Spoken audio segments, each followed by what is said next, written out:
Happy Sunday, good morning, happy Sunday, good afternoon sa inyong lahat. Ayan, naglaga tayo ng nilagang baka guys. Ayan, luto muna tayo kasi mas masarap pag lutong bahay. Ayan, pag lutong bahay kasi mas masarap, lalo na pag magkasama kayo ng pamilya mo, magkasalo. Ayan, malambot na po siya. Ayan yung nilagang saging. Ayan yung saging. Tapos siling green. Ayan.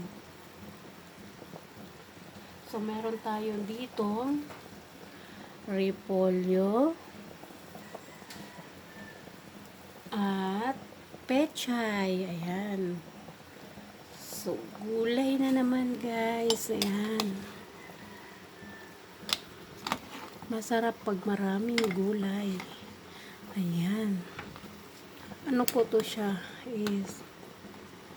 Ito siya ay nabili ko lang sa Save More. Ayan. Binili ko siya sa Save More. Yung ano niya, yung parang pangbulalo. Ayan. So, kanina pa yan malambot kasi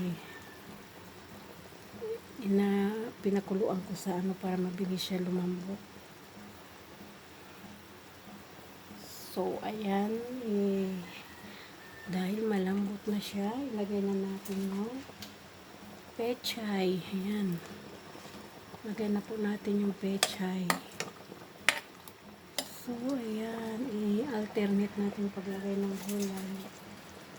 Pechay, repolyo. Ayan, tapos pechay uli. Ayan, para i-post natin. Ayan. Alam niyo ba ang mahal ng repolyo guys, ng pechay. Ayan. Okay lang, basta gulay.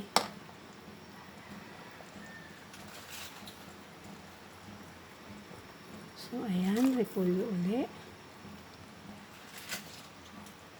Repolyo ulit. Ayan.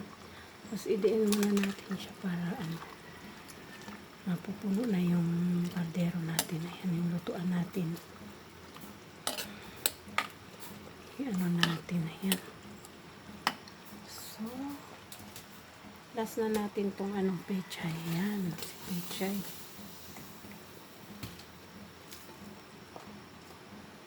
Ayan si pechay.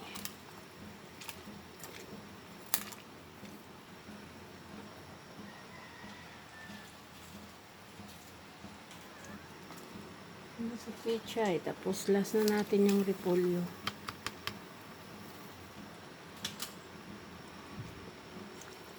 So ayan guys, half cook lang dapat ang ating gulay para mas masarap.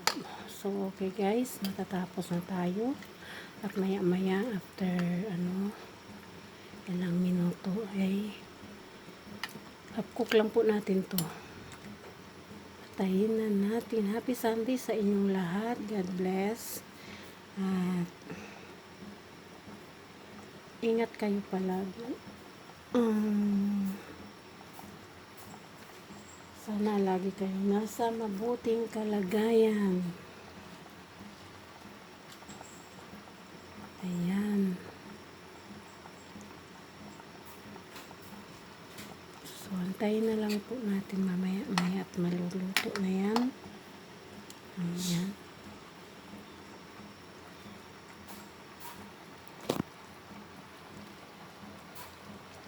Ayan. So, takpan natin siya saglit. Ayan. Maya at luto na yan. God bless sa inyo guys. Mamaya at kakain na tayo. Tanghali na. God bless sa inyo. Happy Sunday. Ingat kayo palagi at God bless.